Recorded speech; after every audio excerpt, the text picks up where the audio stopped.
an Arizona Lotus Corp radio station. Listen online at KFMA.com.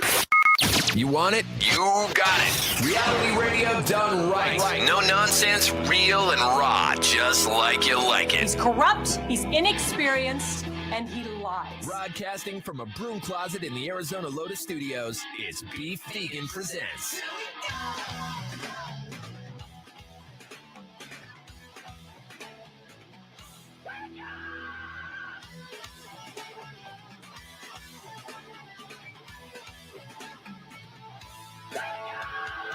Yo, welcome back to the show and Happy New Year. It's Beef Vegan Presents live on Rockland 2.1 KFMA, streaming worldwide at KFMA.com on this beautiful Monday, January 8th. Good morning, Weirdo. Good morning. And good morning, Tucson. Thank you guys for tuning back with us or sticking with us throughout our Christmas sabbatical, holiday sabbatical, if you will.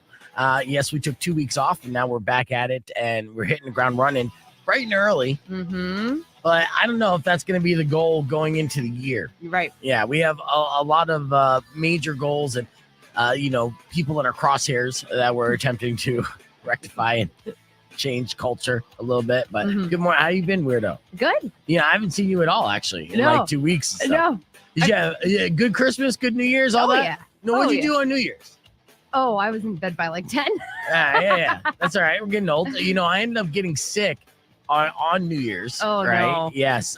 We had Roadrunners games the weekend leading up to New Year's, and they were like breaking attendance records. So there was a lot of people, a lot of handshakes and high fives I gave out. And one of those people I gave a handshake or high five to had something. And it was something that stuck with me for a majority of the week.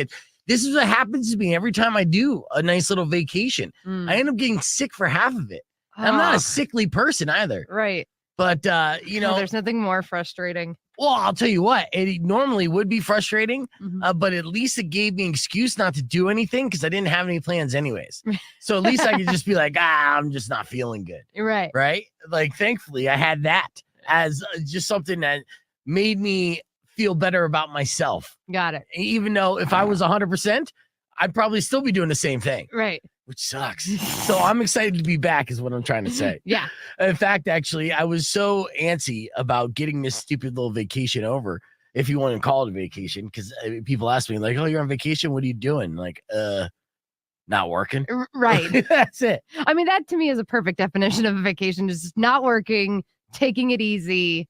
Because have you ever done that where you've like gone on that like week and a half long vacation and then you get back, you're like, I need a vacation from the vacation. Yes. So stressful. I know. Yes. And luckily for me, that doesn't happen often. But, I definitely feel you on that. And unfortunately, I've had so much time to recover. Now I need a vacation for my vacation. Oh. I know. Makes perfect sense. I know. But, I've also gave us a lot of time to kind of think a game plan moving forward. So very excited about this year. The theme of this year is sprinted to the finish line. Not that this is going to be finished by any means, but I feel like, as we accomplished a lot in the 2.5 years that we've been on the air, so I'm like, okay, well, now what? Well, it's time to like turn on the afterburners. Let's go even harder, right? That means bigger guests, more community, more music, more fun. All these things I kind of been jotting down in my phone and, just making my notes and gearing up for this first quarter and beyond. Yeah. Right. And I'm super excited about it. Towards the tail end of the year, we accomplished so much that I got pulled aside by my boss and I'm not getting in trouble by my boss anymore. Right. So when my boss pulled me aside, he let me know that he took out the classic rock songs from my playlist that I hate so much. Right. Because I think it doesn't make sense on this station, not because I hate the bands in general. I'm a fan of a lot of music, but for the reason for it being played on KFMA never made sense to me. And so he pulled me aside and he's like, just to let you know, I took those out. So you won't have to see those anymore because I figured you're just going to drop them anyways. I'm like, okay, that's fair.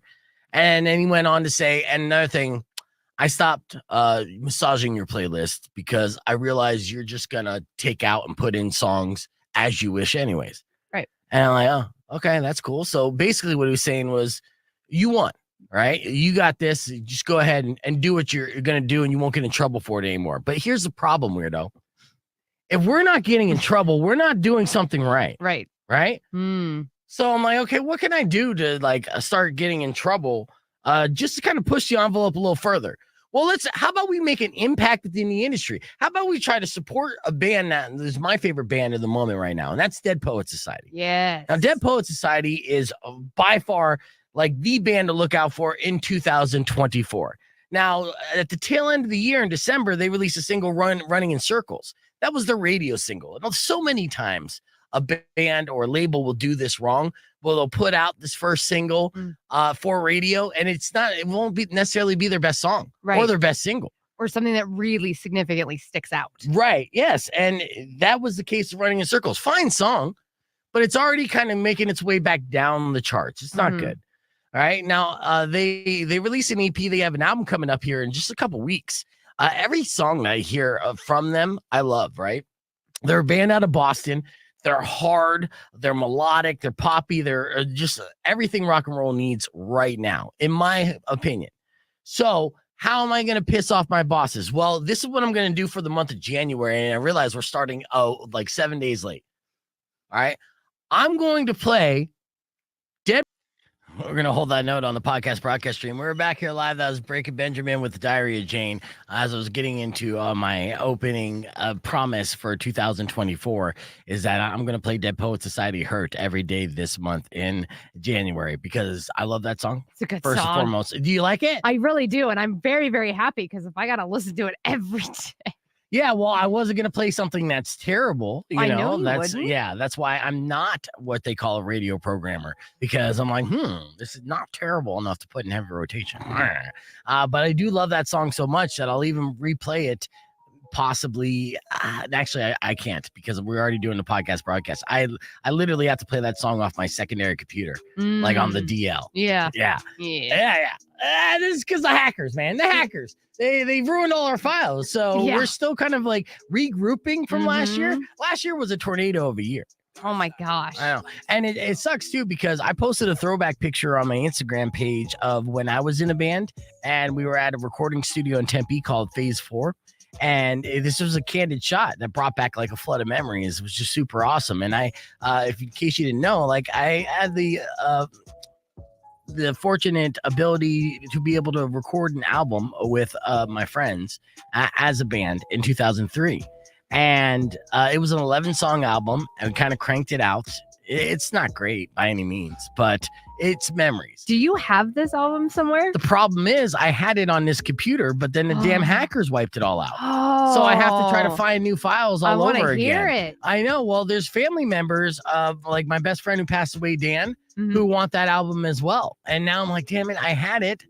Now I don't have it. And I'll try to like go through my emails, find it again. And then the problem with the files is they're not like MP3s. So I'd have to convert them to make them listenable, if you will. Do all the fancy schmancy tech stuff. Yeah. But you never heard any of my music before? No. You heard me do rap GPTs. I've heard you do the rap with, who was it? You would freestyle. Congos. Yeah, you would freestyle with Congos. Did hear that one, and that was good. Yeah. That was that was about 10 years after the fact, though. Oh. So when I was younger. Oh, Baby Beef. Yeah, Baby Beef was good. This is before my surgery, before I got the polyp removed from my throat. So it was actually raspier than I am today. But yeah, I was a little bit before, when I posted that picture, I attached a song to it. And I don't know if you remember this song. Let's see if I have it from Trick Turner. Now, the reason why I did, I have it right here. This is the song. Check this out. I wonder, you're going to hear a little bit of it on the stream, and that's fine. So this is called Friends and Family. Here, I'll scrub ahead. Doesn't even matter, nothing else matters. Deep as the abyss where the waters run. As deep as the land of the rising sun. And now I'm down. Doesn't even matter, nothing else matters. I do remember that. Yeah. Now this song took over the radio around 2003, unfortunately, and I recall this because I kept evolving my style because artists were coming out sounding like what I was sounding like, and I was trying to sound like stuff that I'm not hearing. And so at first I was like a rapper, and then Eminem came out, and I'm like, well, I'm not Eminem, so I got to pivot. And I'm like, okay, and we're going to do this like blues rap style music. Then Everlast came out. I'm like, son of a bitch. And like, we'll add a little more melodics. And then we record this album. And then Trick Turner from Phoenix comes out, blows up, and then it's just like, it was game over. So we're on the right path, apparently. And then Trick Turner, they're not doing anything anymore, but it was a good throwback. And that's the reason why I attached the song to that throwback photo.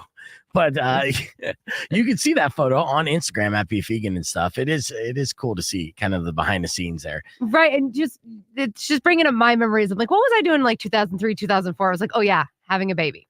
Yeah, you were. Like we just had completely different white trash trajectories. That's true. That's true. Yeah. I became a mom at 17. You were trying to get your rap rock career going, you know? And in fact, what kind of rapper was I? I didn't have a kid at 17. Poser. You know? Turn in your white trash card right now. Yeah.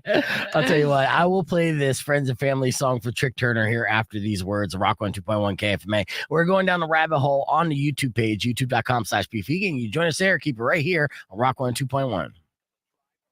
Clear. Yep. So there you go. Reminiscent. But I do have to find those files and then format them and give them out to different family members of Dan and myself. And how often do you go down kind of like the history rabbit hole about yourself, like in like high school or post high school, and like just getting real nostalgic on all that stuff? Because that's what I did this weekend. Did you really? Yeah, like I just was like thinking of like my graduating class and some of the tragedy. Like it ended up being kind of a sad little history rabbit hole, unfortunately, but like I will find myself, especially if like a song from that time comes on, then it just takes me right back. Yeah, well, I did a lot when I turned 40. So are you going to be turning 40 soon? So I turned 30. I'm turned 38 this year, but this year is my 20th high school reunion. Oh, okay. Yeah, 20th year. So there you go. That triggered it. Okay, there we go. Okay, yeah, 2024. Yeah, I graduated 04. Yeah, so I mean, sometimes when like I guess mortality kind of knocks on your door and you realize how old you're getting, that will trigger the floodgates opening up, and then you kind of reminisce. For me personally, Rock 102.1, who's this? Morgan, what's up? Just wanted to say good morning, and I'm really glad that you're back. I missed you on vacation. Oh, well, thank you, Morgan. I actually missed working while I was on vacation. So did Weirdo. I did. That's how nerdy we are. We're just sitting around kind of like, can we get back to work already? Yeah. And I was in the building last week for like 3 days.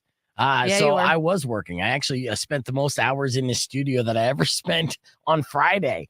Where Valdez came at like 5 p.m. Like, what the hell are you doing here? Like, just working. But yes, I appreciate that, Morgan. And hopefully we'll have a lot of fun here in 2024. Looking forward to it. Is there anything you want to hear this morning? Is there any special requests I could play for you? Sky is the Neighborhood by Foo Fighters. Oh, I like that one. Okay. Yes, you know what? I will have that coming up next, all right? All right. All right, thanks, Morgan. You have a good day. You too. Bye-bye. Bye. And let that be a lesson to everybody who's watching the stream. If you want nice things to be done for you, you just got to call up and give us any kind of compliment. Just feed our egos a little bit. Yeah. Sky's the Neighborhood is coming up after Trick Turner, which I might get in trouble for, but might not. Probably not. Of course, we were supposed to be in the afternoons. We want to be in the afternoons in 2024. And that's still something that I've been debating on, kind of going over back and forth over the past 2 weeks. I see the pros and the cons of the move for both. Right. And to slow the process down even more, Mac literally took vacation both this last week and this week. I totally, when I saw the email of him being like, hey guys, I'm out for 2 weeks. I was just like, we're not going afternoons. Yeah. Well, and wouldn't there have to be like a whole rebranding and everything? No, man. And the reason why is because they didn't do shit for us at first anyways. Okay. So like that is the excuse. Oh, we got to promote it. Oh, you're going to start promoting the show? Right. Now you're going to start? Like, give me a break. I think that's a nonsense excuse. That it gives nothing to no, don't pretend like you spent a penny like promoting this show anywhere. No. Don't pretend that ever happened at all during the 3 years that we've been doing this show, right? Mm-hmm. So we need to Be Vegan Presents billboard. Come on. Yeah, I mean, honestly, I would have to pay for it myself. And that's lame. yeah, I know. Good morning, Anthony. Good morning, Darlene, Mackenzie, Amy. Good to see you. Yeah, Amy and I go way back. Amy donated a kidney to a listener of the show back in the day. Oh, wow. Oh, yeah. And this was a comment on Twitter. So this is a new feature that if you're watching along the stream on Twitter, that we can now share the comments that are made on the live stream on Twitter. We couldn't do that before. Okay, yeah, I was gonna say we could do Facebook and YouTube, but not Twitter. Yeah, and then there's I use StreamYard, right? Which you've probably seen ads on social media for, and if you haven't, you probably will now because I said it out loud, and now your phone picked it up. But they're constantly kind of evolving and pushing the product forward, which is why I like using this program.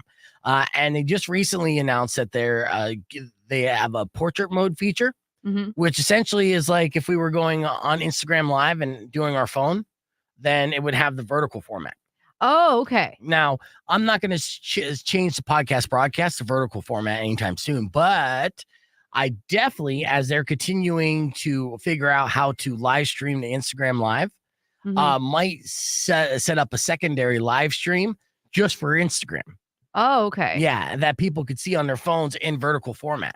It'll be very interesting to play around with how that's going to work out as far as two people on camera, everything else. I mean, you see how we edit together clips, but that's an edit. That's me putting that's post. Yeah, things together. But I'm super excited. Yeah, I really do like StreamYard because like you said, they come out with these like little upgrades, like these little like just new features and stuff where it's like, oh, this might not seem like a big deal, but then when they do come out, like it does really make it look professional. Yeah. Like we kind of know what we're doing. Yeah. Well, and we've been doing pretty good online as far as our social media content. And, we're going to be reporting on a lot of different news and pop culture things on our social media pages. That's one of the kind of promises we made ourselves to our audience as we continue to try to be the local authority on national news when it comes to things that benefit our culture and entertainment, right? And then we're looking to expand our international footprint online. And I started on January 2nd, and seriously have been murdering it. My first attempt. That Cat Williams interview and your reaction, like that whole thing is insane. Yeah, it wasn't even, I mean, I did a reaction to not Cat Williams on the YouTube, but to Thea Vaughn and Sean Strickland with Herb, because we did a little podcast last week. And that has like 1,000 views on it and growing, which is good numbers for us. But then the short I made of Cat Williams calling out Chris Tucker and Chris Tucker's pet name that Michael Jackson had for him, which is Christmas. Was a hilarious little clip that I edited together and I threw it up on my YouTube and now has over 40,000 plays and keeps going. I already got over 100 subscribers just from that one short alone. Right. And then on Instagram, I edited together a clip of Theo Vaughn and Sean Strickland. And I'm just kind of proud of my own little edit there because the way I put it together, I mean, it kind of, manipulated it in a way, made it a little bit cleaner and I felt like engaging. I was super proud of this clip when I uploaded it. And I thought maybe, normally if a clip does pretty well on my page, which I have like 3,000 followers, is I'll get something 5,000, maybe 10,000 as like a number that I kind of hit. For YouTube Shorts, it's the same. If I hit 10,000, that's usually my peak. And that's pretty good considering we only have like 1,000 subscribers. So we're reaching 9 times our subscriber base. Now that Sean Strickland clip on my Instagram has over 30,000 plays and growing. And again, the Cat Williams over 40,000. So it's good. Let's see. You guys don't have to pitch in on the billboard yet, which I appreciate you, Manny, and everybody. I have had a billboard of the show that I financed in the past up in Phoenix. It was a digital billboard. And again, I spent it all the money myself, and it was good for myself. But really, to do digital or billboard ads for it to have an impact, you have to keep it up for like 3 months. So yeah, it's got to be up for a while. It's got to be up for a while because a lot of people will drive by and not even notice it. Held Out had that billboard that was by the coffee place on Speedway across the street from Lucky Strike, just east of Alvernon. Yeah. Which I saw all the time because that's right where my churning is, where I live. But, I know a lot of people driving by would not even see that. I didn't know about it. Right. Other than the social media post. And the only reason why I knew about it is because I've had to make a left right before it. And of course, in traffic, I'd be stuck there for a moment. Right. And I'm kind of like looking around, and then it caught my attention. But usually when you're cruising down Speedway, you're too busy looking at crackheads and walking up and down the street to see what's going on in the billboards in the sky. Oh my God. I stopped at the Goodwill off of Speedway in like Caddy Corner. I don't know what the business was, but this dude was just like, there was a fire just in the middle of the sidewalk, and he's just kind of standing around. I was like, I can't tell if that dude just like walked up on it and was like, what the hell? Or if he caused it. He definitely caused it. Oh my God. Or the one lady that was like, she's in there smoking a cigarette, pulling a cooler with a freaking like 4-year-old in the cooler as the like stroller. See, this Tucson is wild. Well, these are, as we continue to try to expand our social media reach and engage more within our community here to let more and more people know about us. These are kind of things you need to document, and then we post. So honestly, my mission to you and my challenge to you is, if you come across something where you think it might have any kind of local virability or even national virability, that you clip it and you send it to me. Okay. And then I will post it up and throw it up on the KFMA page or the Beef Vegan page or no pages if it sucks. I just see weird shit all day, every day. Just driving and running errands and everything, especially where I live at Grand Alvernon. Yeah, send love, Jonathan Russell, right back at you, my friend. Hopefully we'll have you on here soon. Well, he's got the grand opening of his place, isn't he? Yeah, he's got a business popping up. So, John, we need to get you in studio, talk about your business and how you're going to be setting that up, and whatever grand opening you have going on. Make sure you hit me up, give me all the details, and let me know how I could help. Speaking of businesses and helping, this Friday we're going to have Slobby Robbie from Generation Cool. Oh, okay. Yeah, in studio. And he's going to be joining us not only this Friday, but the following Friday. Generation Cool celebrating a 10-year anniversary. And they're doing so by throwing a big party at the Rialto Theater with Max Sabbath headlining. Oh, cool. Yeah, which, of course, that's going to be fun. Yeah, I was just in Generation Cool last week. There you go. Yeah, popped in. They always have really cool stuff. I'll tell you what, though. He recently was interviewed, and I came across a headline saying that vintage is dead. And this is what Slobby Robbie was talking about. So I look forward to hearing his explanation on this. Somebody who really built his empire off of vintage and the resale market, to say straight up that it's straight up dead while celebrating the 10-year anniversary. It'll be interesting to see what he meant by that. So this Friday, Slobby Robbie joining us on the show. Let's get on the air here. Let's see. All right, that's Foo Fighters with The Sky Is a Neighborhood, going out to Morgan, who requested that because she called and said that she missed us. And I'm like, oh, that's so sweet. What can I do for you? Yeah. How can I be your best friend, Morgan? Which I'm all about. So we're back here live on the air. We're, of course, chatting with a bunch of people. Let's go straight to the phones and see who's calling us right now. Rock 1, 2.1, who's this? Hey, Beef, this is Jerry. Hey, Jerry, what's up? Hey, buddy, do you already have a song for the 9 o'clock? I do, but I don't. Why? What are you trying to hear? Well, I know you're rolling poets, dead poets. Well, I was hoping to hear, I haven't heard UPO Godless in an unreasonable amount of time. I was just thinking about that song, and I just thought I'd throw that in there, see if maybe you could roll it. Unfortunately, I don't have it just set up in my playlist, so it would take me a day or so to be able to pull it up, dude, to be honest with you. Well, let's get back to it in a few days. Yeah, absolutely. Well, Can we do that? Yeah, message me on Facebook, and then that will remind me to be able to rip it and get it ready for a future play. I'll do that. Right on, Jerry. I appreciate you, brother. I'll talk to you soon. All right. All right. So as we continue, so we're talking about, I got distracted. I do have a game that I want to play with my streamers that I can only really do on the stream. And that is, was it stuck in the P or the V? Oh, yes. Yes. Okay. Because over 2023, that was a long year and a really long year for medical professionals who have to continue to treat people who essentially get items stuck inside them doing kinky stuff. Now, we have a list of items that has been stuck inside people, whether it's the P or the V, and I want to see if you guys can tell the difference, but it's a little too racy for radio, so we're going to have to do that on the podcast broadcast stream. So you can join us, youtube.com/bevegan, or keep it right here for some good old PG content. It's Rock 102.1 KFMA. Let's see. Is this Jerry again? Is this up? No, he hung up. Okay. A little bit of the P, a little bit of the V. Let's get back to the comments here and see. Good to see you, Andrew. Good to see everybody up on here. It's going to be fun on this stream this year. I think this Wednesday we're going to get Jesse in studio. Jesse, what's his last name? From the East Side Tucson song. Oh, the clipping coupons. Yes, clipping coupons. Coupons. Yeah, I love that song. So I'm going to try to get him in on Wednesday. Rico's going to be in tomorrow. What's your schedule like for this week as well? I'll be here Wednesday, Thursday, Friday. Yeah, Wednesday, Thursday, Friday. Okay. And then next week, all 5 days. Okay. For a couple weeks. Okay. Woohoo. All right. Well, let's play this game then. And I want to see the comments here. If you can figure this out, was a P or V?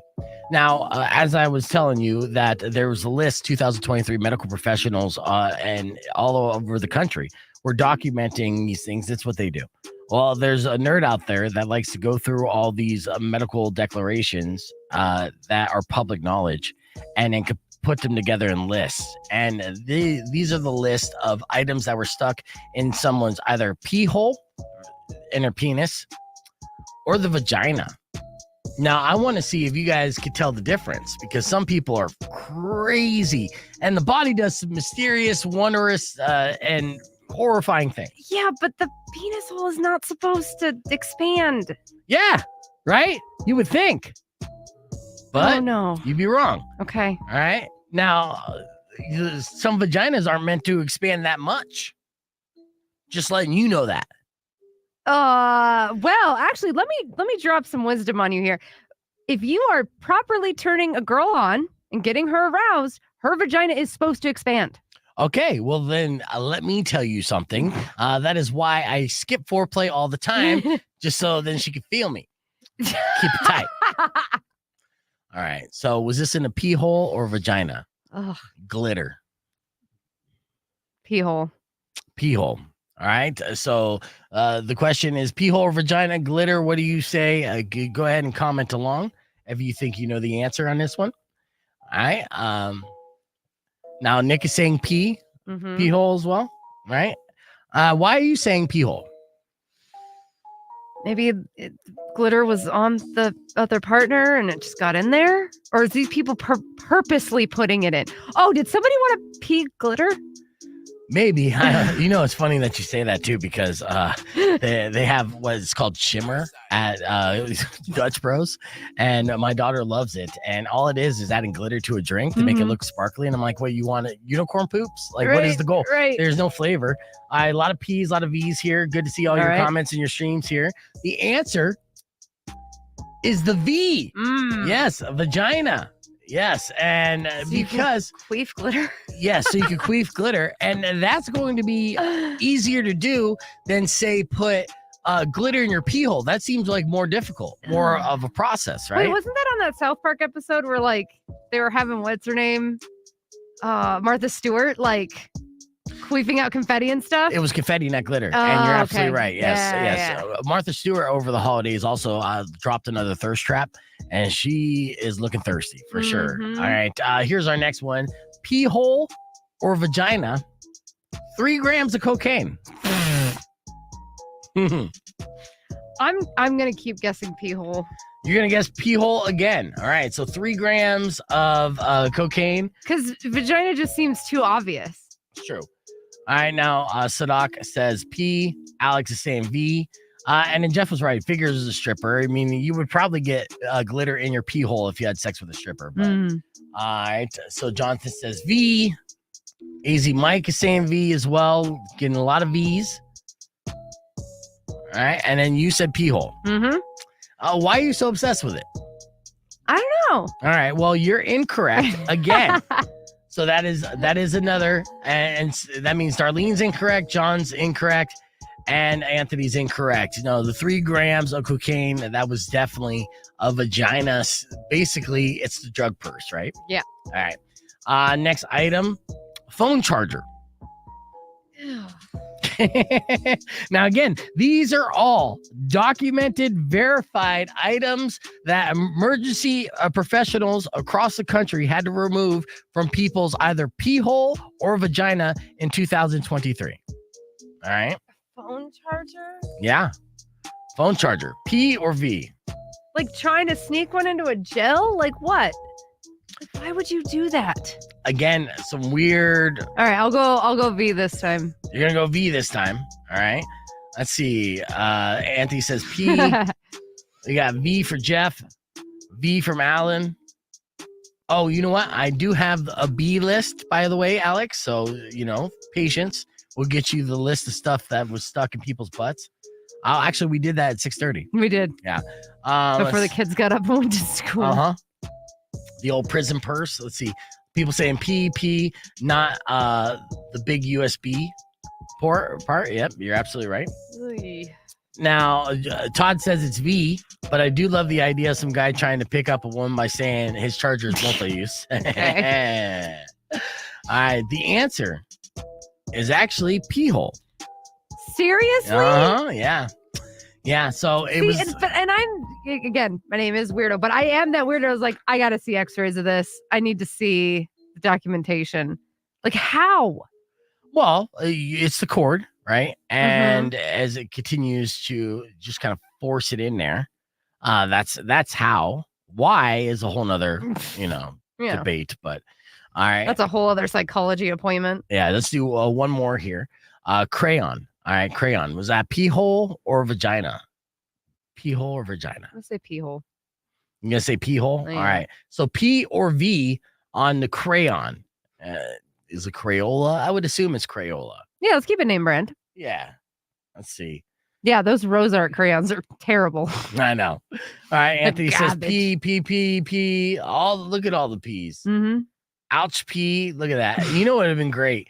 All right, all of you 100% correct. Look at that. No V's on that. They're just like, no, crayon, I can get my dick hole. With that, it would be amazing for like a Valentine's gift or even like an anniversary, you make a card for your loved one and you draw them a card using crayon, but that's very like childish, but it's also romantic if you draw that with a crayon using your dick, right? And so that way it may look like just like a crooked smiley face and be like, yeah, okay, I may look like I'm 4, but to make this more adult and romantic, I drew that with my dick crayon.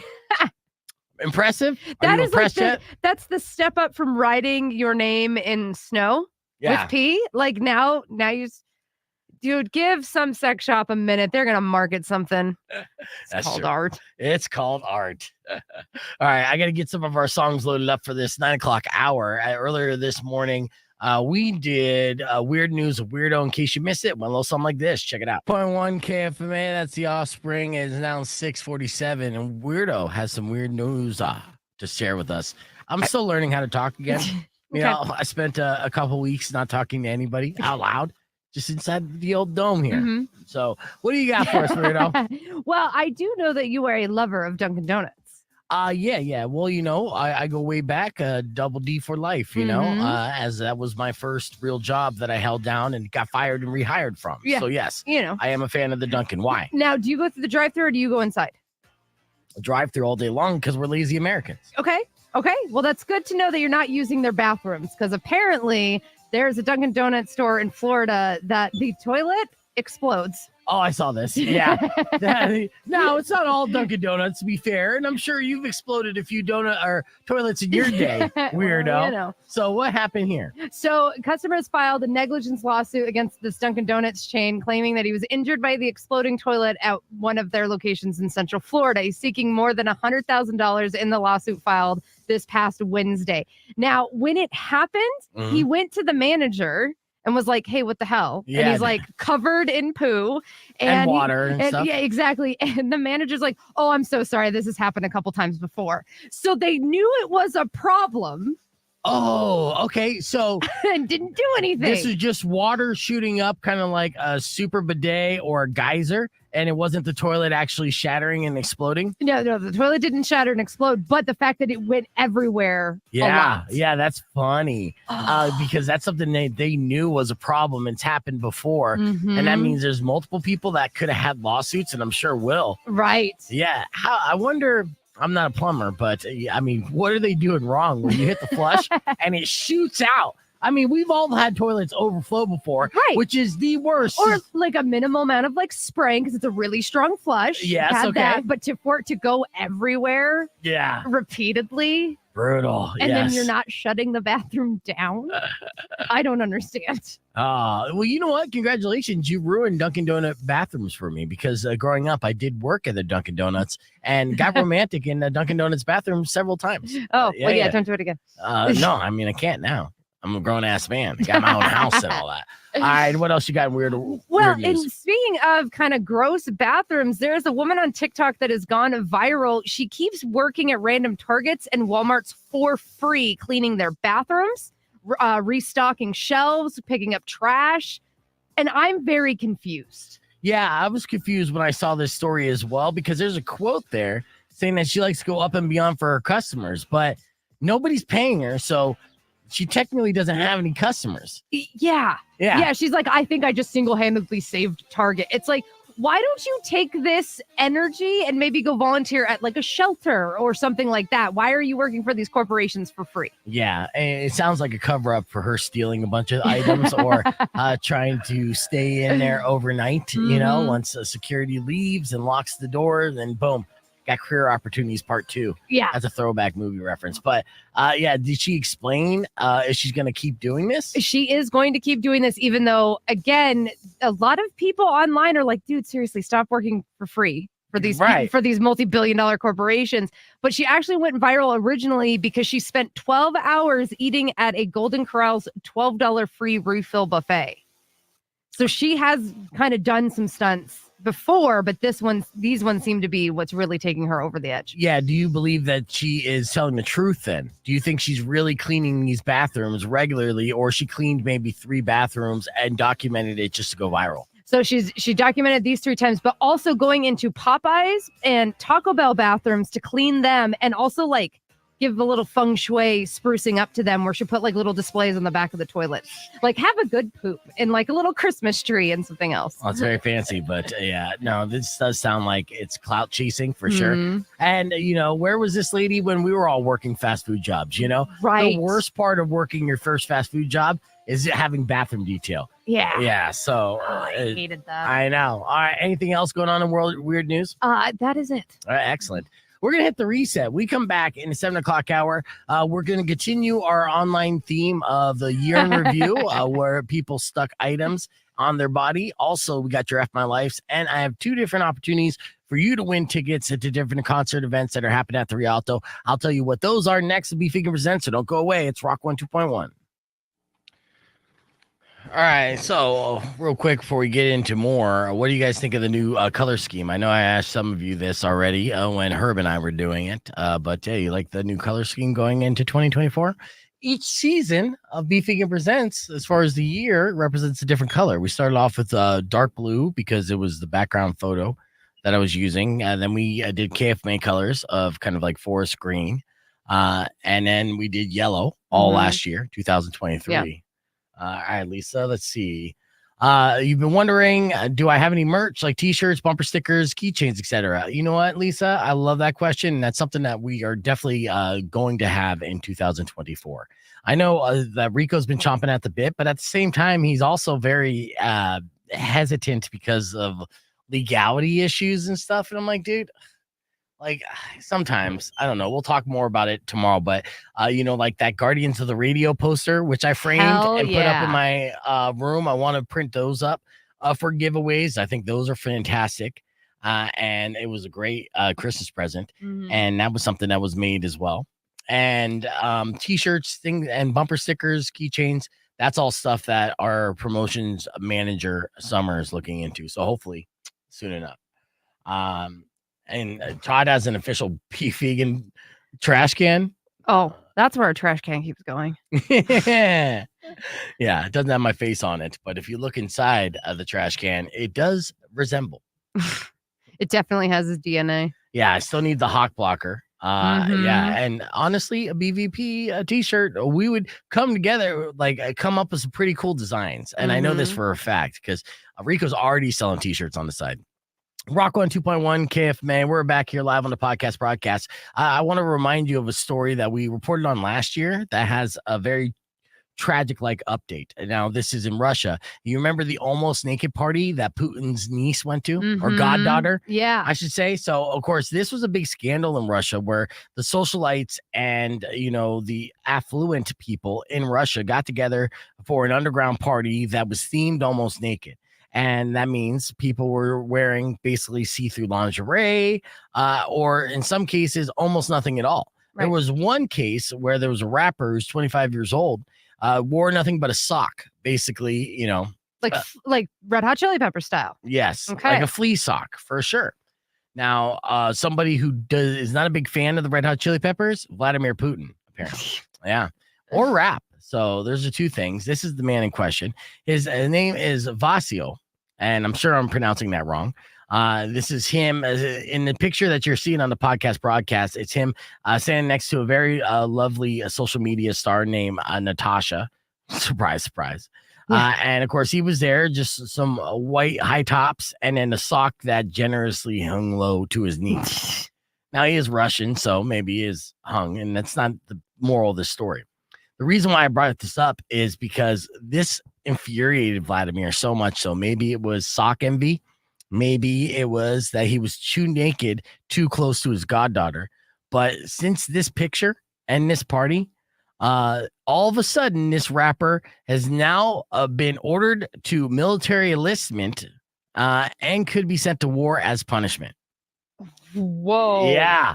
So you're talking about making enemies in high places. All this guy did was show up to a party, half naked, looking to score, and I'm sure he did. And now they're going to send him to the front lines to become cannon fodder. Yeah, and hopefully they give him a uniform that's more so than a sock. But and of course, a lot of citizens of Russia are opposed to the war. They don't even want to be in this war, right. And this war doesn't look like it's going to be ending anytime soon. Unfortunately, that's part of J.P. Morgan's predictions. As a financial analysis expert, gave us 10 predictions of 2024. I'm going to break down what those predictions are and what they mean next after Sublime, who recently reunited. Now, we talked about Jacob Noll as being the son of Bradley Noll, who is now 28 years old. That's the age that Bradley was when they passed away. Wow. And now he is performing with the original lineup of Sublime, and that's Eric and Bud. And they performed a show a couple weeks ago, which videos were released on, sounding fantastic. A lot of speculation into big things for that lineup of Sublime. Okay. And to get us amped up for it, I'll play a little Scarlet Begonias, which is a Grateful Dead cover on Rock 102.1 KFMA. Getting very wordy here. Yeah, thank you for pointing that out. I'll try not to be. I just sent you an email. Okay. The NWO style shirt was from Valdez. And yes, we could probably do that as well. The Guardians of the Radio t-shirt would be super nice. And yes, we could get that printed up. We also have a Babuski print up as well, which we can make a t-shirt. And this sticker, oh nice, which you have on a empty bottle of liquor. Which one? You just sent me this. Yeah, no, it's Todd's trash can. Oh, that's Todd's trash can? Oh, that looks like a big bottle of liquor. Oh, there you go. Customized Vegan Presents trash can. Perfect. On brand. Very nice, Todd. Rome did great with Sublime. Rome will do fine without him, obviously.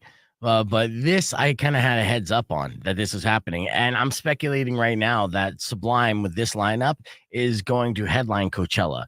Someone who's not going to be headlining Coachella is, and there was backlash on this. It was a pop star. It wasn't Lady Gaga.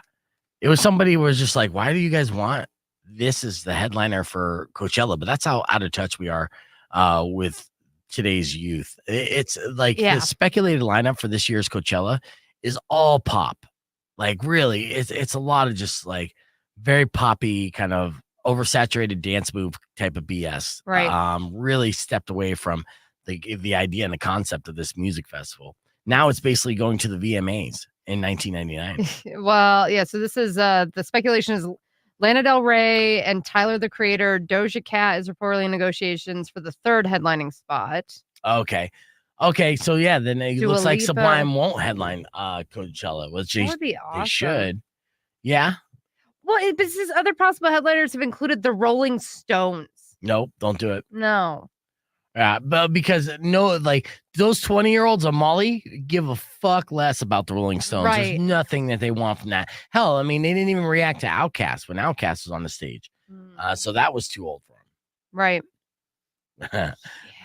I'm still a piece of garbage. Correct. I do like that tag. Mm-hmm. So good. Yeah. So yeah, well, who was the rundown that I was trying to think of where they were freaking out about, I don't know, obviously. I'm a space guy. I just saw it the other day where I wasn't impressed with, by the way. I was kind of just like, like that's a good thing that they're not using this person. But apparently people were upset at the idea of either this person headlining or not headlining. I mean, there was equal outrage, if you will. Where is this JP Morgan thing? I love teasing stuff that I'm not even like close to being prepared on. It's fantastic. Yeah. With this whole Coachella thing, like I've never kept up on Coachella because I always thought it was just like pop and EDM. Rock 102.1 KFMA. Well, no, Coachella wasn't always pop and EDM, obviously. I mean, you remember when it first started, it was like, it was started by Perry Farrell, who started Lollapalooza and everything else, so he knew about rock music festivals and how they should be done. And I remember when it first came out, the whole premise of it being rolled out, there was a lot of naysayers, but also a lot of excitement.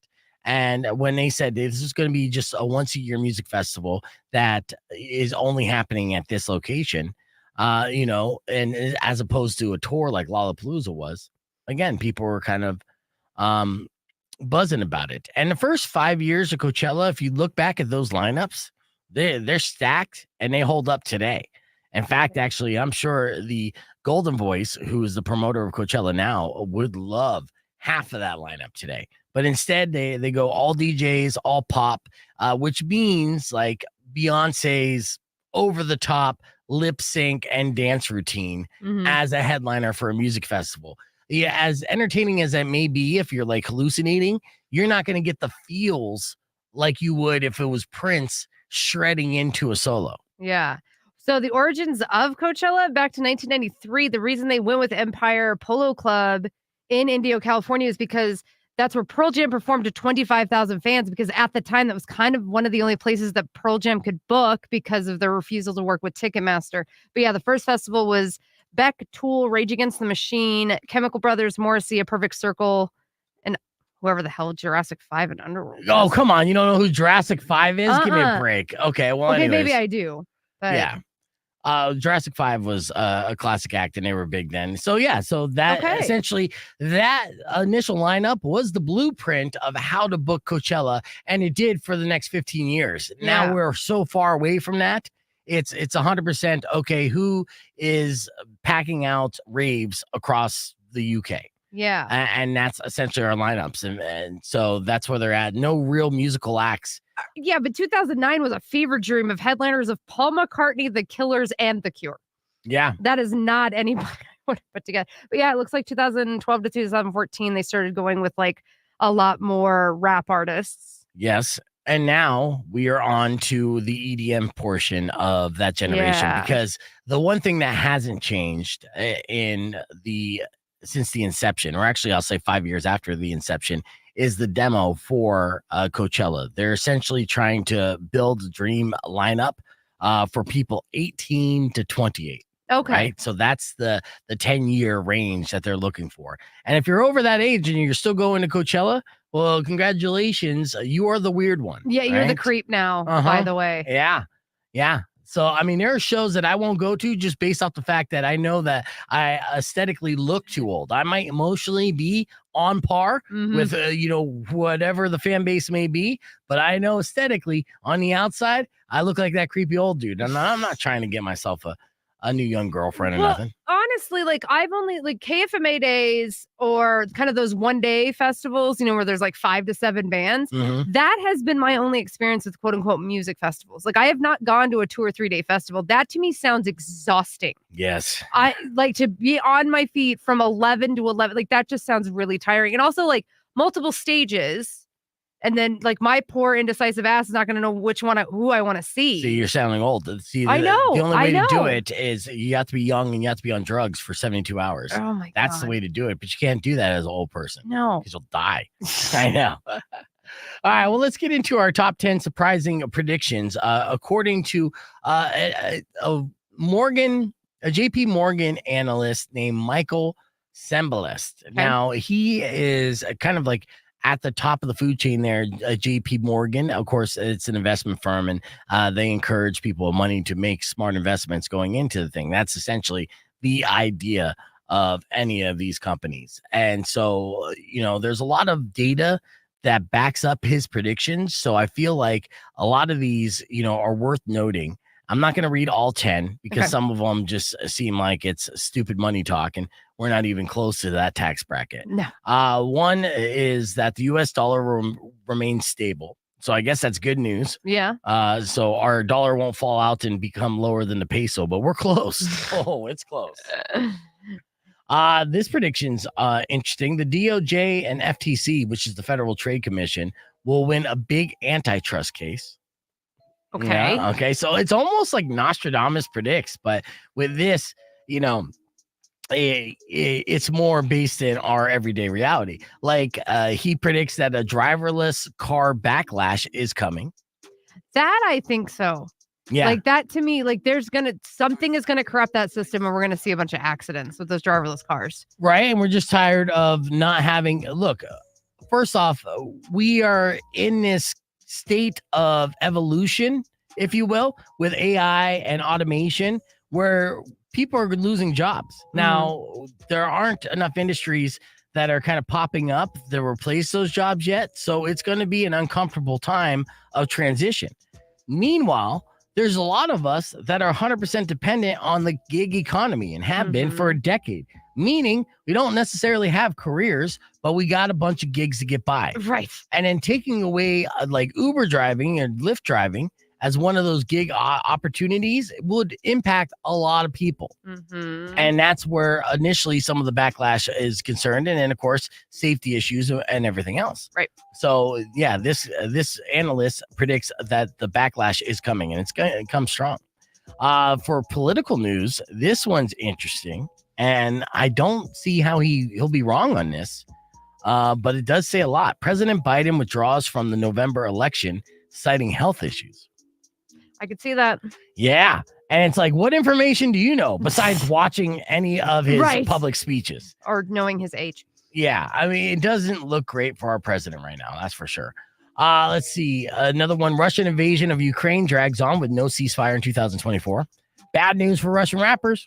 Telling you. They say, despite storm clouds over U.S. regional banks, their stock will do well. That sucks.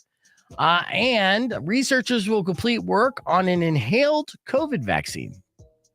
Yeah. Okay. So it's kind of like an asthma inhaler. Oh, okay, got it. Yeah, and there was a picture in here that was showing somebody going up to it and getting that dust injected into their lungs, which I see a lot of people lining up for.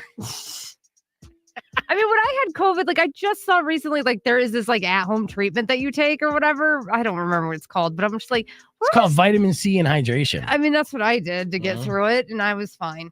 Yeah, but I mean, everyone has different reactions to it, and we know that. But so as they're working on Paxlovid is the treatment for COVID-19 right now. Nah. Paxlovid. Okay. Who names these medications? Same people that come up with weed strains, man. I'm surprised they didn't call it purple Paxlovid. Right. Or whatever. All right, let's keep the conversation moving on to podcast broadcast. YouTube.com/beefvegan. What's that smell? It's perfume. Is it perfume? Just walking by? I think I'm gonna need to close It the smells door. fresh. No, actually, I mean, I do enjoy that smell. It smells good, but I don't do well with perfumes and colognes. Let's see. Didn't Rage Against the Machine. Yes. Headline area. Yep. Well, they were supposed to headline 2020, and then it was canceled. Yep. And now it never will happen again, as reported in music news. In fact, we talked about that earlier this morning.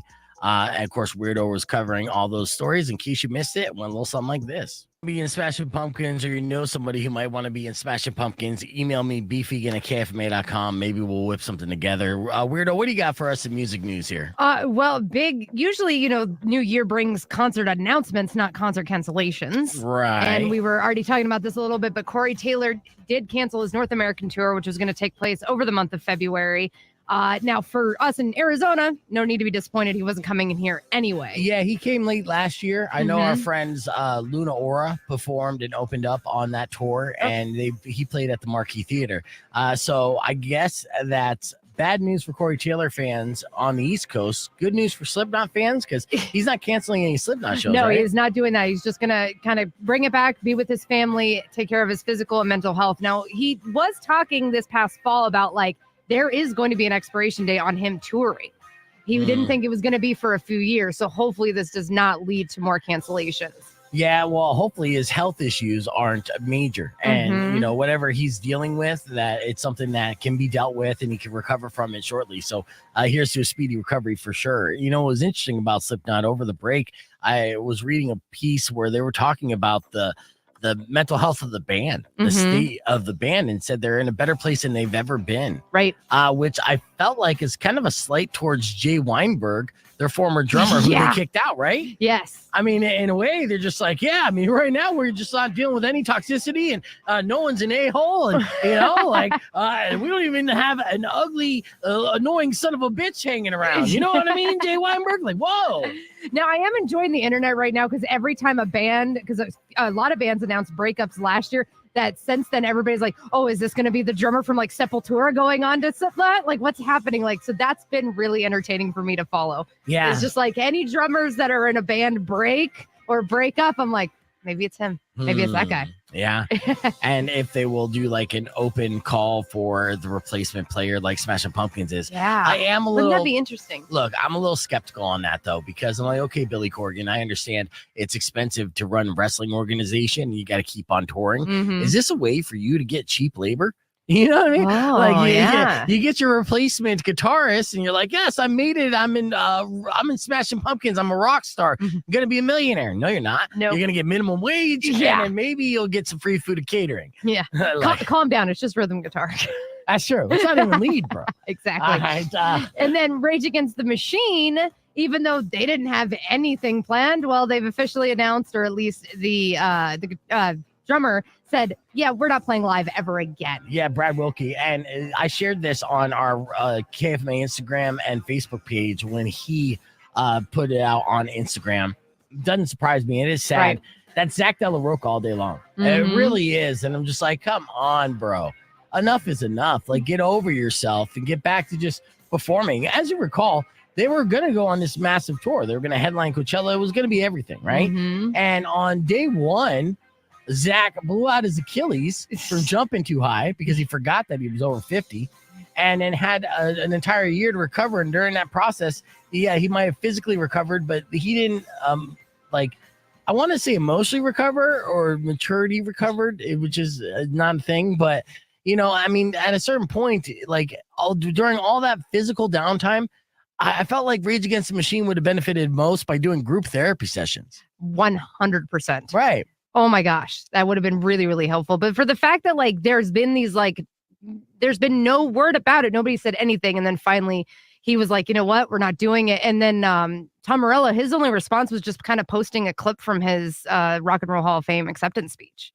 So there's still kind of no official. It's just the drummer Brad saying this. No, trust me. If Brad's saying it, it seems pretty spot on. And honestly, it really it comes down to Zach and like getting his act together on that. I don't understand it. And it's just like, dude, the money's there on the table and people want to see it. Mm-hmm. And I put up money. Yeah, dude. Everyone else did too. I mean, those shows sold out almost instantly and everyone was waiting. The worst part about this was all the shows that were canceled that people are holding on to their tickets for.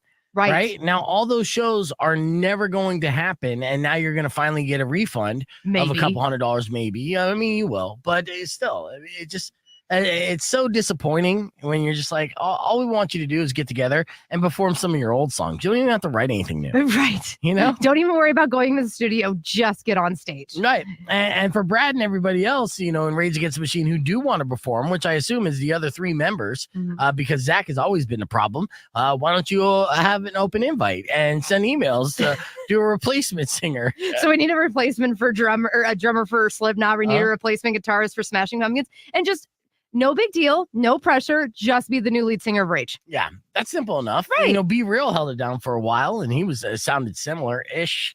So, either way. All right, that's your music news. Let's hit the reset. We're going to start our podcast broadcast here in just a few. You can join us at youtube.com/bevegan or keep it right here on Rock 102.1. All right, and we're back. Good to see you on the stream there, 10. And everybody, you know, got a lot of good people on the stream today. If you're lurking, don't forget to hit the comments. Any kind of comments will be good. If you're a first-time listener, for sure, definitely jump in the comments, be a part of our community. All right, I'm sure have you seen this video? This is something that when I saw it, I immediately thought of you because your boyfriend is super into the Steelers, right? Yes. Now, when he's into the Steelers, does he get like crazy during the game? And like, what are some of the things that he'll do that you've caught like basically a pattern behavior of? If he's got a football in his hand, which by the way, he doesn't, I think he played football 1 year in high school, by the way. Yeah. Like he'll just constantly be like tossing it up and down. But yes, getting up and then, I don't know though, like he does really well with commentary. Like he will say stuff before the official commentary guys say it. So like he is very, very knowledgeable. Yeah, we're all well trained. And of course, so we're getting ready for the playoffs of football. So it's a big deal. This girl has, you know, she's dating a guy who's, I think she has a kid with this guy. He's probably married to this man. And you know, he seems like a good guy, but he is a Dallas Cowboys fan. That's a deal breaker for most. Now he's super passionate about the Cowboys. And when they play, he does things over and over again, so much to the point where she picked up patterns and she decided to create a little drinking game out of it. Like almost like OCD, superstitious kind of things? In a way, yeah. Okay. So this is kind of her drinking game. It's his reaction to watching the Cowboys bingo. So this is what she put together. And it's actually brilliant. And I think a lot of women out there will probably relate. So listen to this. Let's go. Let's go.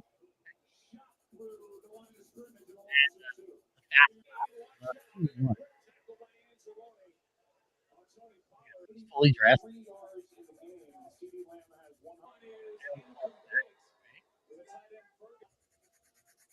Tilt. Check. It's 3rd and 14. What are we doing?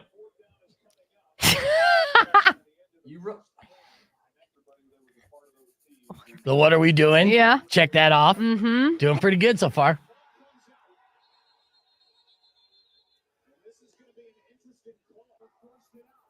Covers face. Got to throw that out there. Mm-hmm. Cross his arms. A little golf clap. Or quiet clap.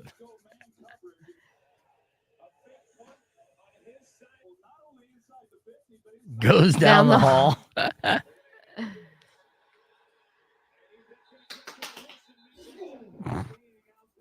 Air punch.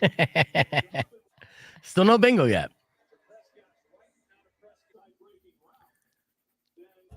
First down.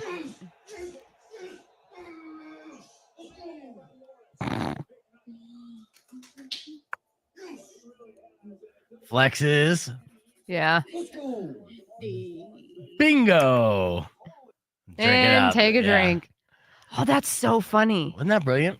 Oh, especially with what are we doing? Like, Andrew repeats that all the time. I know. I'm like, do you got a line with the coaching staff? Like, what the hell?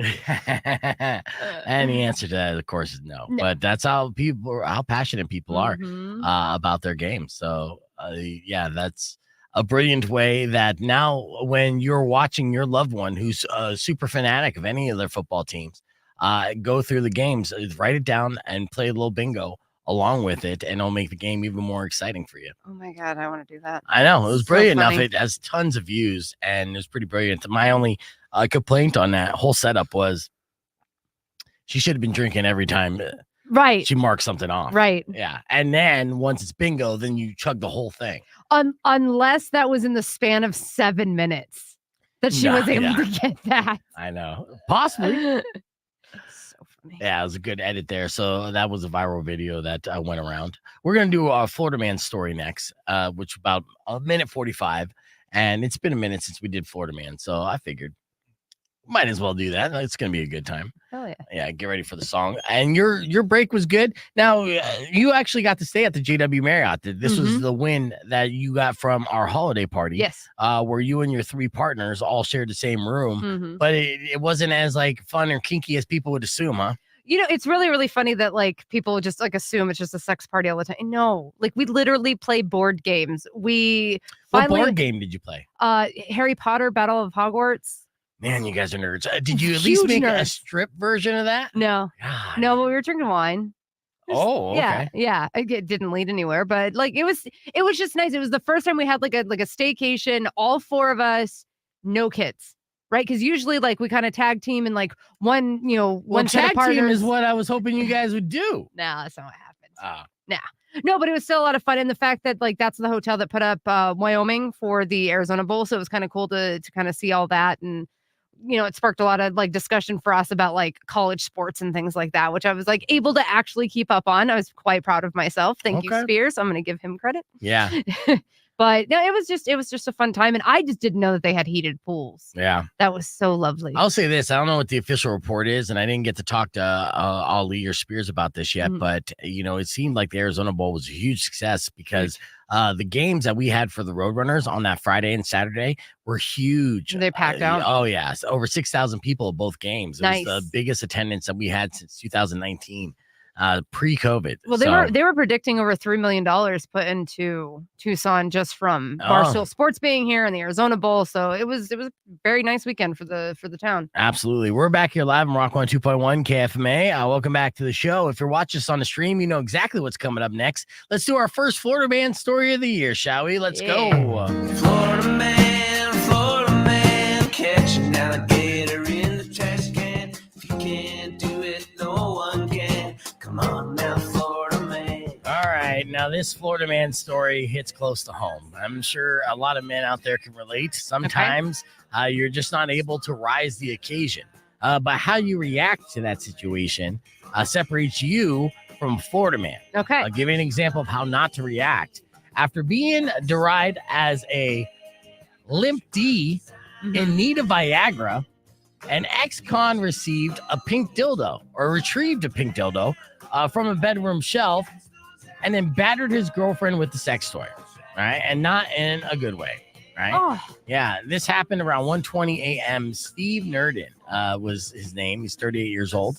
Definitely in need of Viagra. As you're reaching up in that age, hey, man, there's no shame in that game. That's what they have the magic pill for. Sometimes you just need the help. Yeah, Nerdin and the victim in this court complaint said that they were arguing about a relationship when he became upset upon being told that he needed an erectile dysfunction medication to address his sexual shortcomings. And so instead of saying, you know what, I appreciate that advice, and I'm going to order some hymns off my Instagram immediately, he went to the sex toy shelf, which again, could have been a situation where you know what, babe, you might be right. And unfortunately, I can't perform down there, but I got some other moves thanks to this handy accessory here. Right. But he didn't do that. No. Instead, he used it as a weapon like an ex-con would.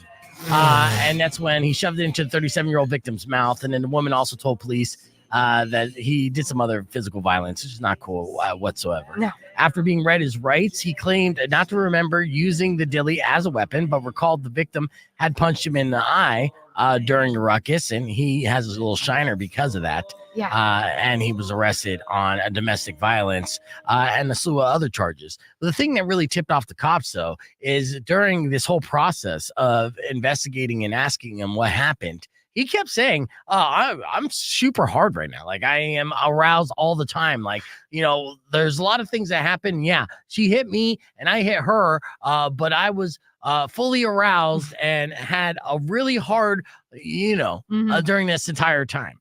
Everything down there works, officer. You can go ahead and arrest me. Yeah, I beat her, but, with my huge, not flaccid peen. You know what I mean? Yeah. Yeah. Yeah. And for all those reasons and more, this dude is our Florida man of the day.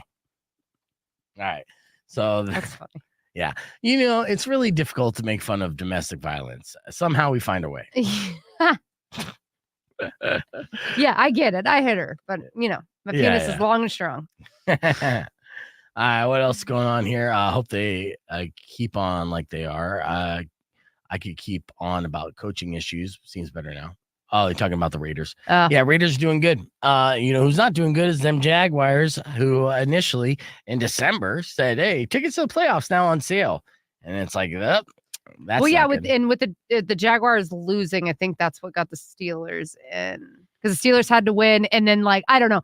Andrew was trying to explain to me. He's like, yeah, and then we got wild card weekend. And I was like, okay, what the hell does that mean? And he's trying to explain it. And all in my head, it's just basketball. Yeah. Just basketball. In my head, he's like, well, that's because they were making fun of real. I'm like, yes, dear. Yes. Yeah. Well, I didn't need you to explain the joke. Yeah. And the playoffs are coming up. Wild card's always been a thing, which is fine. The interesting thing about Jacksonville is it's owned by the Khan family.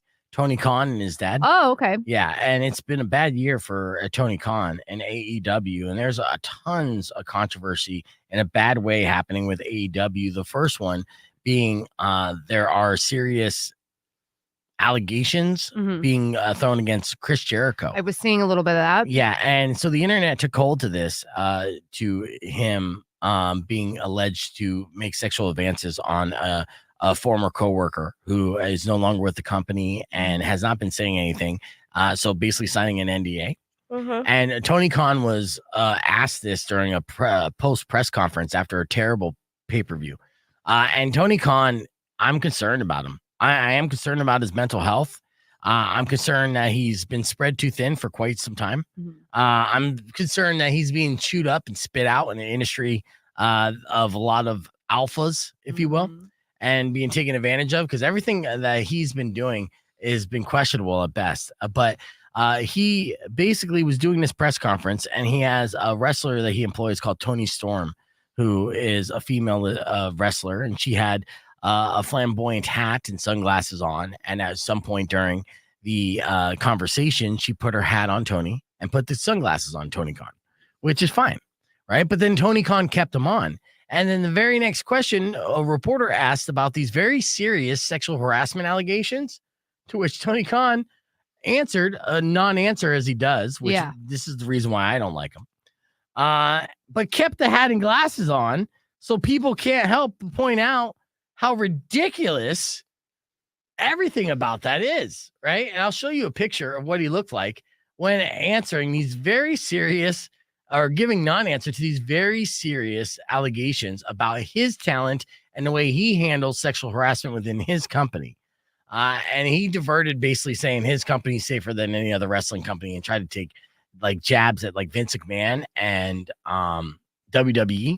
But Vince McMahon isn't involved with WWE anymore. So that's an irrelevant point, right? Yeah. So let me find this real quick. Because when you see it, you're gonna immediately kind of be pissed off as well, because anyone in their right mind at that point, it's like, oh, this is a serious question. Let me remove the sunglasses at the very least. You could maybe forget that you're wearing a hat, but not the sunglasses, man. Everything's a lot darker. Come on, Tony, where you at? Well, and isn't supposedly Ric Flair gonna wrestle on a Collision? No, or something. There was something I was reading. That was AEW's reaction to The Rock announcing him coming back. No, he's not wrestling anymore. He makes appearances, but okay. Yeah, but he's not. He's not wrestling. I mean, actually, Sting shouldn't even be wrestling. Yeah, holy crap, 56, and he's still doing all the crazy No, stuff. he's older than 56. Is he older than 56? He's in his 60s, bro. Look Holy that up right shit. now. Yeah. Let's see. Here, I'll pull this up. Yeah, he's 64. Yeah. Sting, holy crap. 64 years old, still taking big bumps. And right. Let's see. Tony Khan. And I'll put hat and glasses. Here we go. All right, here's what he looks like. Copy link. Sorry this is taking so long. I'll just show right here. Let's see. That's him in the right corner. Like in an afro. Yeah, but that's not even an afro. That's a hat. Oh, it's a hat. That's a hat and sunglasses. And I would play the the audio of this video, but they're so sensitive about this that if I did, it would immediately get flagged and taken down. The entire stream would get taken down. AEW's lawyers have been working overtime and trying to do any kind of PR cover up. They did this as well when there was a couple botches in AEW ring that kind of showcased, a lack of leadership or responsibility when it comes to the protection of their wrestlers. And all they did was sick out their lawyers and their copyright ninjas to make sure that anyone was talking shit about it was like shut down. It's just like anything that I hear from AEW, like it's just immediate damage control. That like the locker room is kind of out of control with all the egos and what everybody thinks should or should not be happening. Like I don't know, AEW kind of kept up with it, especially like since Edge went over there and Christian Cage and their whole bit. But like beyond that, like AEW just seems like a hot mess. Yeah, it's bad. Nick said, didn't Hulk Hogan have a bunch of sexual accusations against him when he left? I mean, which year? Yeah. So, there wasn't a bunch of sexual allegations against Hulk Hogan when he left the WWE or WWF in the 80s, 1990. Then he was at WCW. His allegations all started happening at the tail end of his career. And they weren't necessarily sexual misconduct allegations, even though we did see a sex tape of him sleeping with Bubba the Love Sponge's wife, which wasn't necessarily his fault. In fact, he actually won the lawsuit on that and against BuzzFeed and kind of changed the internet in the process. And what happened was Bubba the Love Sponge is a super cuck and offered up his wife to Hulk Hogan to have sex with while Hulk was going through a divorce with his wife, Linda. And Bubba filmed it secretly and jerked to it many times probably, and then uploaded it to the internet for whatever reason, ruining his relationship of over 10 years with Hulkster. And then, of course, this became big story. And I saw this when it came out because I was doing morning radio then. So I was all over anything BuzzFeed and viral content. And I saw the unedited video. And some of the scandal was Hulk Hogan's language during there. He said the N-word with the hard R. So it showcased his racism. But I guess the only silver lining for the Hulkster is that when he's talking about his pythons, he's not talking about his arm. He's talking about that third leg, man. I mean, the Andre the Giant was what he was smuggling in those tights that entire time. But keep in mind, Hulk Hogan at his peak was 6'8". Yeah. Giant of a man, 300 pounds. And a lot of that testosterone went to that wing, man. That thing was huge. It looks like it could curl like 50-pound dumbbells by itself. My God. Yeah. No, I know. That's why the guy keeps getting married. You know what's really funny is you're talking about this, and weirdly, I have zero desire to see it. You think you would get, growing up a wrestling fan and being a pervert like I am. Nope. Hulk Hogan's hog? You have zero desire to see it. Nope.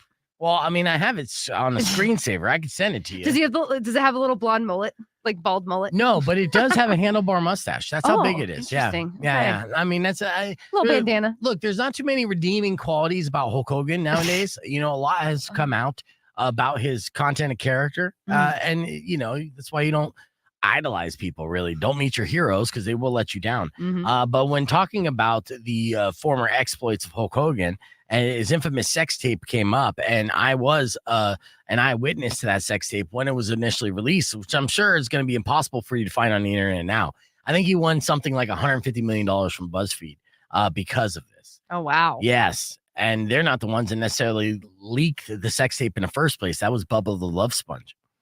But the one takeaway from this very terrible video showcasing Hulk Hogan's, racism and lack of content of character was the fact that he had a massive midget wrestler in between his legs. It was ridiculously big.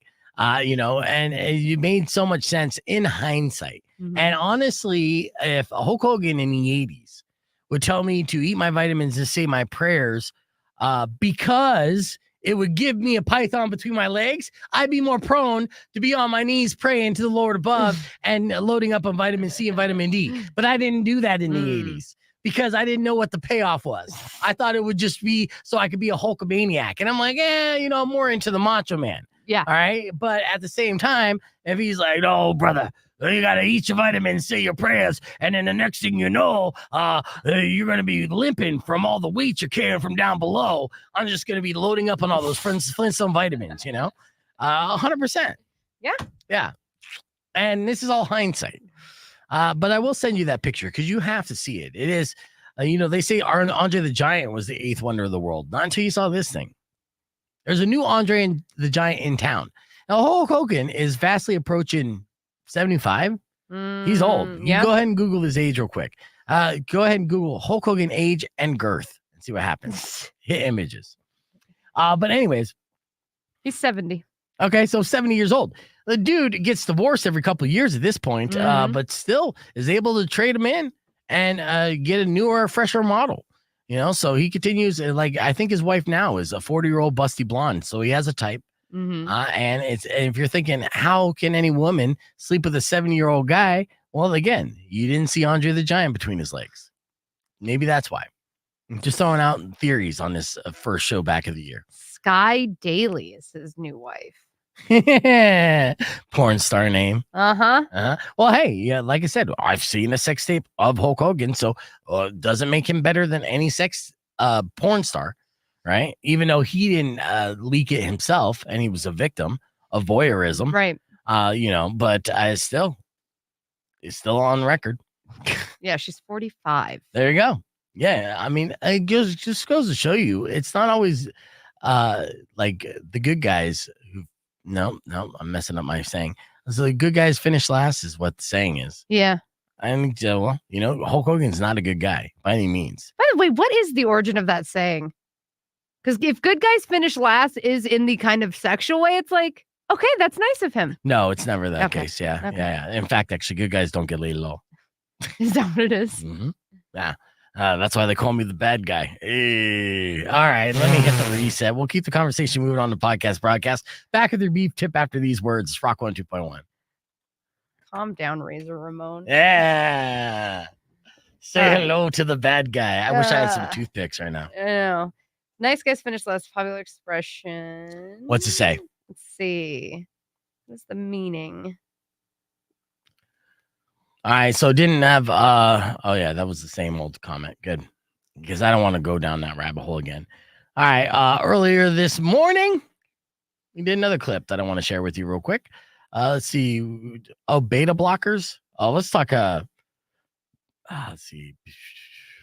I'm just trying to see which one I'm going to go with here. Where I awkwardly talk about my trauma triggers not understanding your question. I know. Stay focused, bro. That was funny. That's what we're going to do in 2024. We're going to concentrate on our focus. And I'm saying this for myself, too, because I watched a lot of playback video over, the Christmas break. And I've recognized a bad habit of mine when I'm multitasking or looking to kind of move on to the next segment of me kind of like checking out of the conversation. Got it.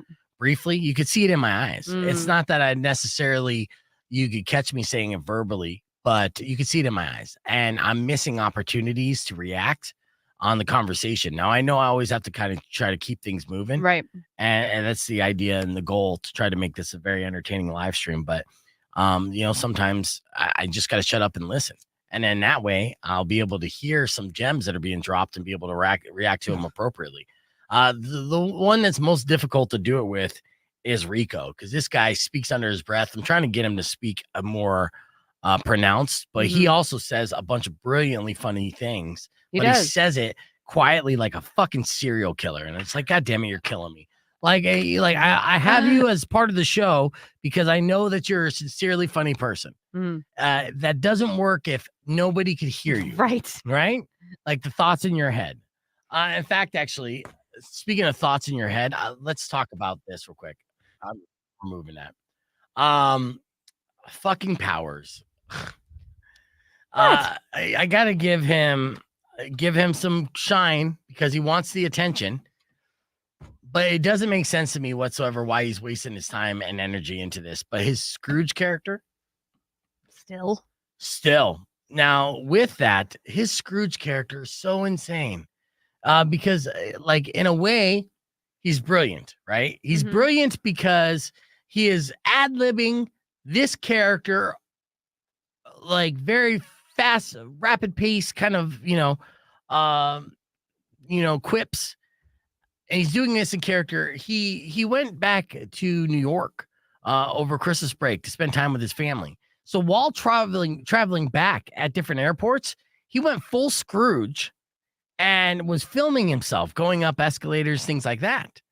Now, the thing that makes this is so crazy is that his outfit basically makes himself look homeless. I mean, his little mullet was an old Santa beard and it's so run down, it's barely hanging off the back of his head. Oh my God. Yeah. And he has his jacket and then he does this, he's doing Scrooge thing. And I'm encouraging, like, yes, I'm going to make fun of him here, but also reminding you guys to follow Mr. Scrooge on Instagram and TikTok, because he wants this. Now, nobody is following him at all, really. And I thought it was going to stop at Christmas, but it just keeps going. So let me start this with here. This one first got me. Check this out. Business. That's right. Let's take care of business and get on the move. I've got some business to take care of in New York City. That's right. The Big Apple core.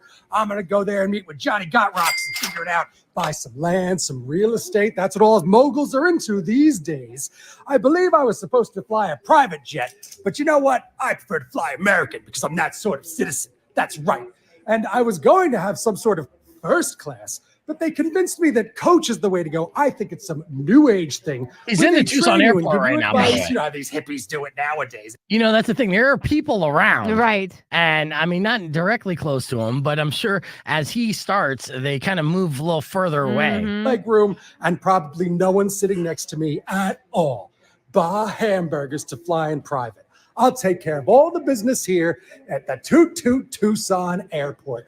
Ugh.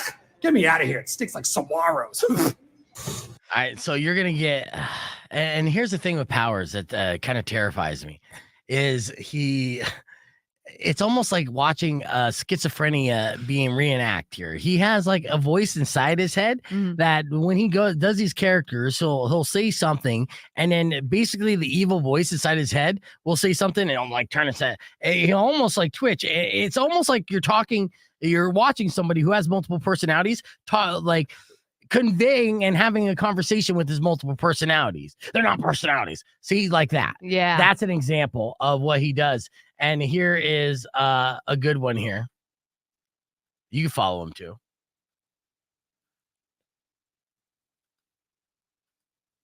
Oh, this one just froze. Is he in on it? He's blocking you. He is blocking me. Yeah. Welcome to New York. The lies begin right at the gate of the entrance of this airport, or the exit, depending on which way you go and party. He dressed like this on the way of the entire flight to New York. Walter Disney by this whole place already. I thought he just owned Times Square. Hamburgers to New York City, the 5 boroughs, Long Island, upstate, downstate, Montauk, everywhere in between, and the capital.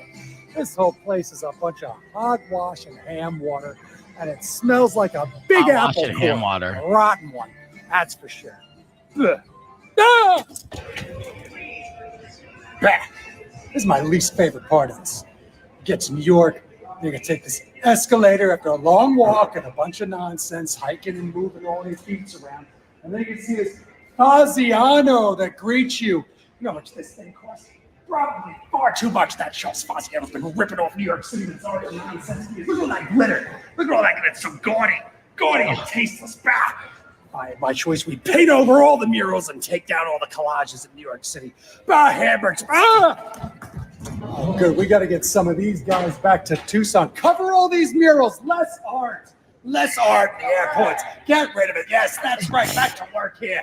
Everybody's working at the holidays in New York. It's the city that never sleeps. I think that's mine. That's my ribbons. And oh my God, is that cat puke? Oh, jeez. Jesus. Look, he's insane, dude. Cat puke? He's certifiably insane, and he'll do this. Kudos, because most people are just terrified to do anything in public, right? Especially New York City. He goes back and he's like, "No, this is how I handle my nerves. I turn into full character, Mr. Captain Psychotic, and be after Christmas and still act like Scrooge. No one will know what the hell I'm doing." And that's Mr. Scrooge on YouTube, or not on YouTube. Well, I guess it is, but nobody cares. Instagram and TikTok, so you can check that out. And that just powers doing his side project. And I mean, he's an anomaly. I don't understand it. I don't get it whatsoever. But I do at least recognize the fact that it takes balls, a certain amount of lack of self-awareness, or no, I have no idea. Just not caring. It's a lot of craziness. And, we unfortunately ran out of time, so I didn't even get to go down the rabbit hole, some of this stuff to kind of showcase the strangeness that is Powers Mr. Scrooge thing. And will it continue? It's already January. It still, continues to happen. Will he continue to do it all year long, or will he wrap it up by February and know that Scrooge season is only December? Yeah. I don't know. Yeah, he's an anomaly, that's for sure. For sure. All right, let's get into your TMI top 5 before they wrap things up. Of course, it's a brand new year. A lot of people celebrate Dry January. Now, can Dry January improve your health? Well, absolutely. So if you do make that your goal to start off the new year, here are some things that it will benefit you for not drinking in the entire month of January. You'll get better sleep. You'll tend to drink less through the other 11 months. Okay. It gives your organs a break from processing and breaking down alcohol, which seems appropriate. It will also, your metabolic health can see improvement, as well as your blood pressure, weight, and insulin resistance, and you're less likely to keep drinking. So if you drank hard over the holidays, consider Dry January. It will reset you for the rest of the year, and that's your beef tip. Unfortunately, that's all the time we have for the show. Thank you guys for listening. Drive safe, ride safe, and rock local. Later. You wish upon a side of beef, soon will come and end to all your grief. But if you've been mean or kind of bad, I will knock out all your that Scrooge has to put up with on a trip to New York City. My goodness, I'm like a commoner around here. It's Bologna. What is this? My seat? I'm not going to fit in